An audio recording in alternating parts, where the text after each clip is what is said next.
This garage hasn't been touched for 10 years. The owner asked me one simple question about how much a garage renovation would actually cost. I looked at the photos and immediately spotted something in this mess that could cover part of the repair costs. I created a design that the client almost rejected, along with a flooring decision that stopped 3 different clients, including this one. Stay with me, because by the end of this video, you will find out the exact cost of the renovation, what we found among the junk that is worth selling, and at which stage of work people give up and fail to finish their garage renovation. I received a service inquiry from a new client. I have a garage that hasn't been renovated in 10 years. It is 16 feet wide, 23 feet long, and 9.5 feet high. I am interested in the price of materials. I want a white ceiling and I see black ceiling molding, baseboards, and garage doors. The wall color should be darker than the floor. Let's carefully examine all these preliminary photos of the space. We see walls and a ceiling covered with plain drywall. There is a lot of dirt, paint spills, and scattered working materials on the concrete floor, such as old tires, boxes, tools, and construction supplies. Along the walls, there are shelves with various small items and metal hardware. Shovels, rakes, pipes, and other household items are also standing by the walls. Some of the shelves would have to be thrown out completely. Order in this matter is extremely important. The first item in my PDF file is a thorough cleanup of the garage. This will give us a clean area to understand the whole situation. It feels like nobody has cleaned here for months. Even dust lay in a thick layer everywhere. After a careful cleanup, we see a completely empty garage. Now we can move on to the next step. Okay. I had several interesting design options spinning in my head. The more unnecessary details there are, the more expensive the process becomes. Which style I chose? You will find out later. The client planned to do all the finishing work completely on his own. For this, he needed a detailed instruction guide. Everything must be done professionally. After cleaning the space, we buy the basic consumable materials. We buy rollers, brushes, protective film, and quality sandpaper. We also need a sanding sponge, a bucket, and a paddle mixer for drywall compound. This entire starting set of tools and consumables costs about $180. The store is located very close to the job site. Quality tools play a huge role. Having purchased the materials, we thoroughly sand all the joints on the drywall. We remove any existing ridges of joint compound on the ceiling and walls of the garage. Then we look for small dents and locally prime them with a brush before patching. We only prime the defect area and a radius of about 8 inches around it. We wait 2 hours for it to dry, then mix the patching compound according to the instructions and fill all the detected dents. Spot patching allows you to significantly save mixture and your own precious time. We let the material dry completely, sometimes repeating the procedure for ideal alignment with the drywall. On the second day, we sand all the patched uneven spots to a smooth state, and then we drive to the store and buy materials for the second stage of work, paint for the ceiling, walls, and moldings. At this time, you can rent a floor sanding machine.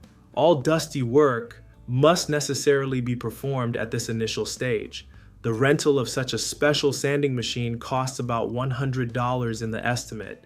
The price of materials for the second stage is $400. All these prices are taken from the popular Home Depot website.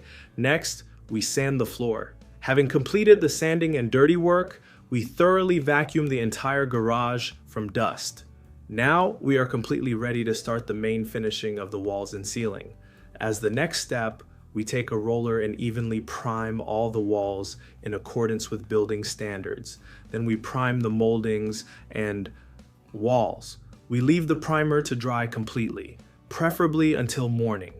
The next day, we paint the ceiling one time and wait 4 hours for it to dry. I write about this in my instructions.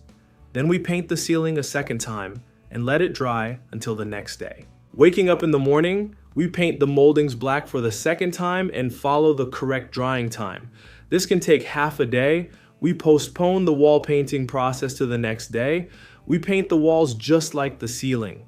Also, to make sure roller marks are not noticeable during painting, we close all windows and doors so there are no drafts. After this, we prime the garage doors and paint them 2 times. The doors now look completely new. While the walls and garage doors are drying, we will carefully look at the photos and try to find something valuable among that mess in the garage. Welcome to my rubric, where I search by photo for something valuable that can be sold to partially cover the renovation costs. On the shelves and racks of the garage, there is a set of used power tools and hand equipment that have the greatest value for resale. On the secondhand market in Los Angeles, such working tools and accessories in used condition can be sold for approximately $120 to $200. This set quickly finds buyers through local online classified platforms. This is no more than 15% of the material cost. I don't see any great wealth here. Write in the comments what valuable things you found in the photo.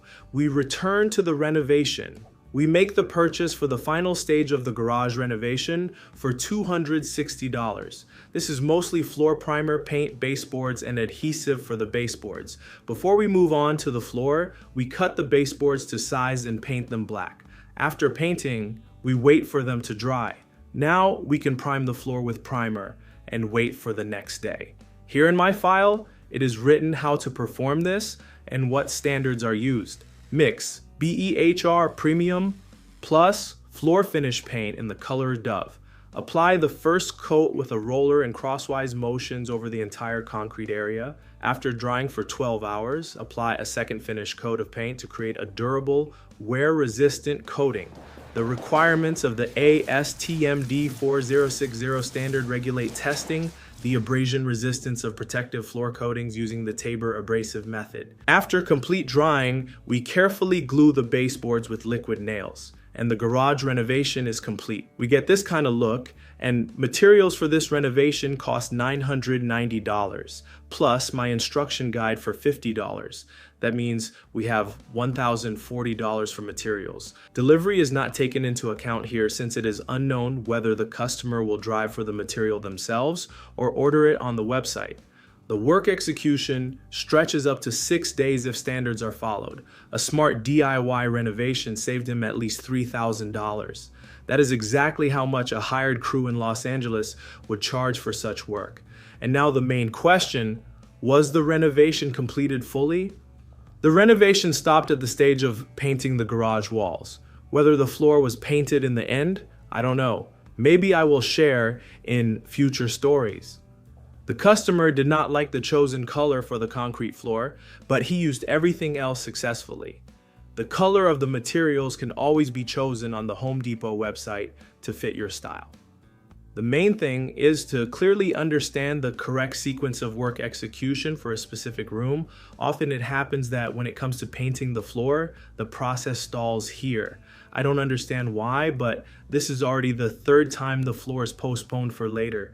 Write your thoughts on this new design in the comments. Subscribe to the channel right now so you don't miss new videos about garage renovations.